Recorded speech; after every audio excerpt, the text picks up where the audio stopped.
మీరు ఫోటో ఇచ్చినారు ఈ వెహికల్స్ ముందు నించొని ప్రెస్ కి, మీరే ఒక వీడియో ఇచ్చారు. మరి అది ఎవరిదయ్యా అంటే వేలు అనుకో. ఆ వేలు అనుకో ఎవరు? ఎమ్మెల్యే భానుప్రకాష్ కి రైట్ హ్యాండ్.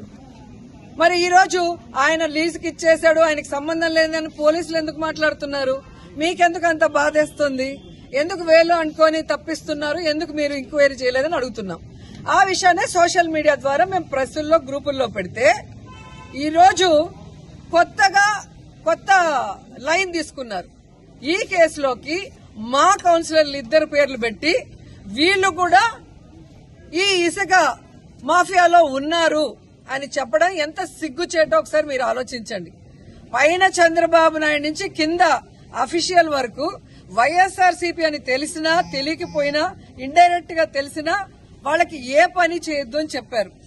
మంచి పనే చేయనివ్వని చంద్రబాబు నాయుడు లోకేష్ ఇలా ఇసుక దందా చేసుకుంటూ సంపాదించుకుంటుంటే వైఎస్ఆర్సీపీ వాళ్ళు వదిలేస్తారా?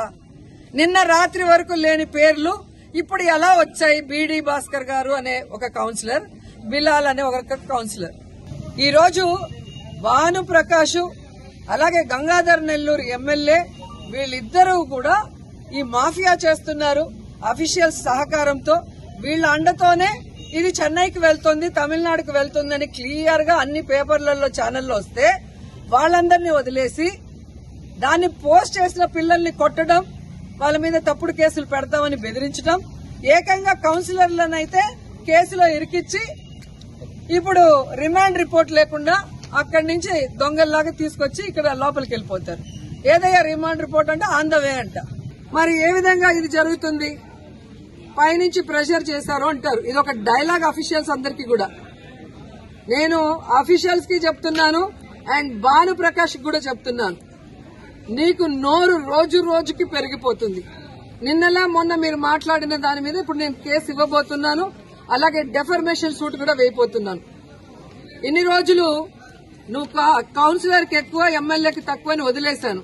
కానీ రోజు రోజుకి నీకు బాగా ఎక్కువైపోయి నువ్వు మాట్లాడే విధానానికి ఫుల్ స్టాప్ పెట్టాలని ఈ రోజు మేము ఒక డెసిషన్ తీసుకుంటున్నాం. ఎందుకంటే నిన్ను కన్న తల్లే నిన్ను చీత్కరించుకుంది.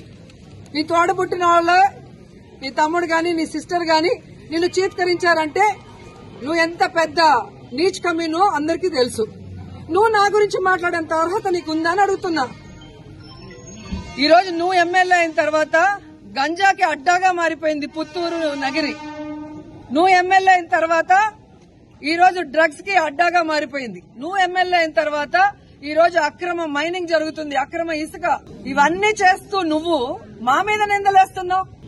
రాబోయేది జగన్మోహన్ రెడ్డి గారి ప్రభుత్వం. 5 ఏళ్ల తర్వాత ఈ 5 ఏళ్లలో నువ్వు చేసిన అవినీతిని కూర్చోబెట్టి కక్కిస్తానని కూడా ఈ సందర్భంగా తెలియజేసుకుంటున్నా. 7 ఇసుక లారీలు పట్టుకున్నారు నగరి కాన్స్టిట్యున్సీలో. పట్టుకుంది వైసీపీ కౌన్సిలర్ది. వాళ్ళ అరెస్ట్ కూడా చేయడం జరిగింది. దొంగే దొంగ అన్నట్టుగా ఇవాళ అంటే గత 5 సంవత్సరాలుగా వాళ్ళు యథాయచ్చిగా చేసుకుంటూ వస్తా ఉన్నారు. ఇవాళ దొరికారు, నగరి కాన్స్టిట్యున్సీలో దొరికారు. ఎక్కడి నుంచి? రాజంపేట నుంచి, చేయూరు నుంచి ఇసుక ఎత్తుకోని డైరెక్ట్ గా తమిళనాడుకి అమ్ముతా ఉన్నారు. పోలీసులు చాకచక్యంతో 7 గేరు టిప్పులు పట్టుకున్నారు. పట్టించిందే మేము చేస్తామంటే దొంగే దొంగ, పోలీసులు దొంగ అన్నట్టుగా ఉంది వాళ్ళ ఎవరు. అంటే వాళ్ళ అలవాట్లంతా కూడా మాపై రుద్దే ప్రయత్నం ఆమె చేస్తా ఉంది. ఆమంటా ఉంది నగరి కాన్స్టిట్యున్సీలో బాను ఒక రోజు కూడా తిరగలేదు, కనిపించలేదు అని చెప్పే మాట ఆమంటా ఉంది. అది నీకు ఏమన్నా కళ్ళు ఇబ్బంది ఉంటే పోయి డాక్టర్తో చెక్ చేయించుకో. ఇవాళ నీకు సంవత్సరం పేపర్లు తీసి చూసుకో. రోజు నా ఫోటోలు ఉంటాయి. ఈ ఊర్లో తిరిగాడు, ఈ ఊర్లో శంకుస్థాపన చేశాడు, ఈ ఊర్లో పెన్షన్లు ఇచ్చారు, ఈ ఊర్లో మీటింగ్లు పెట్టారని చెప్పే మాట నీకు ప్రతి చోట కనపడుతుంది.